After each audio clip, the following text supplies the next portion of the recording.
Viongozi wa Kenya Kwanza wakiongozwa na Spika wa Bunge la Kitaifa Moses Wetangula na Waziri wa Afya Adan Duale wamepuuzilia matamshi ya kinara wa chama cha DCP Rigathi Gachagua kuwa uchaguzi wa Ol-Kalou ni pigo kwa Rais William Ruto baada ya mgombea wa chama cha DCP kumshinda mwenzake wa UDA, wakibaini kuwa DCP ilimshinda Rais mstaafu Uhuru Kenyatta kwani mbunge aliyekuwepo alikuwa ni wa Jubilee.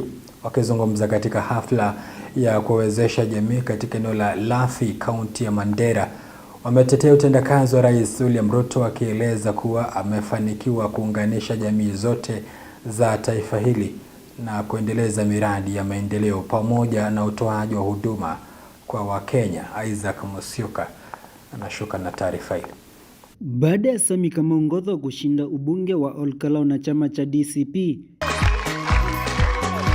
viongozi wa Kenya Kwanza wakiongozwa na Spika Bunge la Kitaifa Moses Wetangula na Waziri wa Afya Aden Duale wamepuuzilia matamshi ya kinara wa chama cha DCP Rigathi Gachagua kwa uchaguzi wa Ol-Kalou ni pigo kwa Rais William Ruto baada ya mwaniaji wa chama cha DCP kumshinda mwenzake wa UDA, wakibaini kuwa DCP ilimshinda Rais mstaafu Uhuru Kenyatta kwani mbunge aliyekuwepo alikuwa wa Jubilee.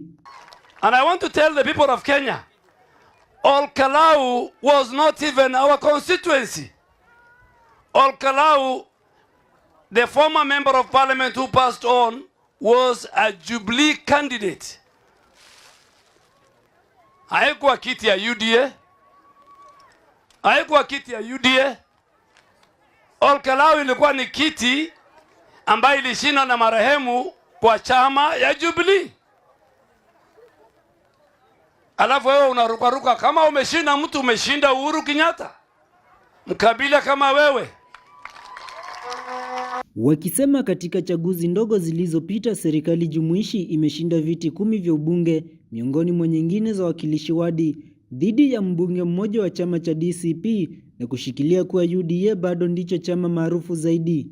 10 by-elections and many other MCA elections. Na usitupigia sisi kifua.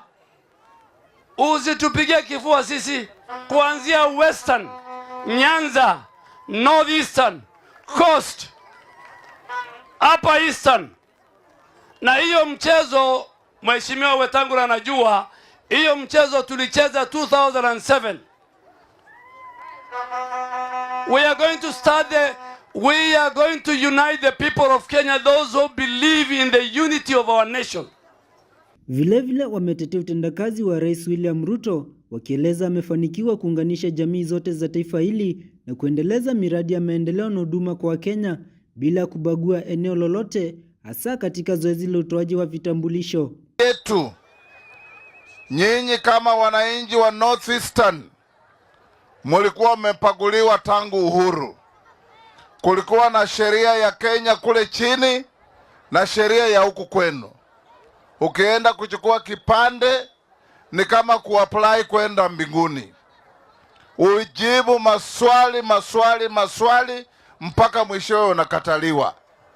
Rais Ruto amesema Kenya yote lazima iwe sawa. Sheria ya vipande kwa watu wa Nairobi, kwa watu ya Western, kwa watu ya Nyanza ni ya watu wa Northeastern pia. Walizungumza haya walipoongoza hafla kuwezesha jamii eneo la Lafi, kaunti ya Mandera. Isaac Musyoka, Undugu TV.